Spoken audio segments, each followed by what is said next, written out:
Chapter 4, Mishnah 6. Food cannot become tameh unless it is first prepared for tuma. It is prepared when it comes in contact with one of seven liquids: dew, water, wine, olive oil, blood, milk, and honey, and the owner of the food is pleased with the contact. Once it has been prepared, it can become tameh at any time, even after it is dry. When olives are pickled in salt, some liquid oozes out of them and wets their surface. This liquid is classified as olive oil. Therefore, its contact with the olives should prepare them, i.e. make them capable of becoming tameh. The Mishnah discusses whether we assume that the owner is pleased with the contact or not. If someone has a barrel of olives pickling in salt, Beis Shammai say he does not have to make a hole in the barrel to show that he wants to be rid of the liquid, because it is assumed in any event that he does not want the liquid to be on the olives. Thus, even if he does nothing, the liquid does not prepare the olives for tuma. However, Beis Hillel say he does have to make a hole in the barrel, because he must actively show that he does not want the liquid to be there. If he takes no such action, we cannot assume that he is opposed to the liquid being on the olives, and therefore the olives are prepared for tuma. Beis Hillel agree in the following case. However, Beis Hillel agree that if he did make a hole in the barrel, but sediment from the olives blocked the liquid from draining out, it is tahor, i.e. the olives cannot become tameh. Since the owner made a hole, and thus showed that he did not want the liquid, the olives are not prepared for tuma even if the hole is blocked later. The next dispute between Beis Shammai and Beis Hillel is about tameh oil and how it can become purified. Usually, immersion in a mixer works only to purify people and utensils, and not foods or liquids. Beis Shammai and Beis Hillel consider the law of tameh oil that was on a person's body when he immersed himself.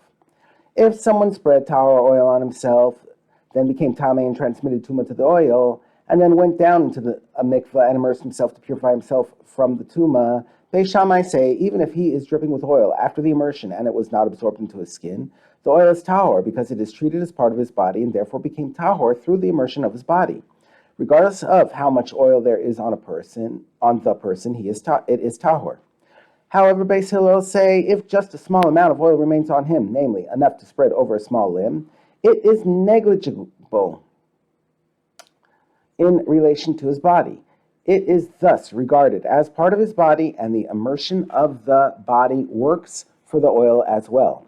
But if there is a greater amount of oil present, it is too important in its own right to be deemed part of his body, and therefore remains tameh despite the immersion.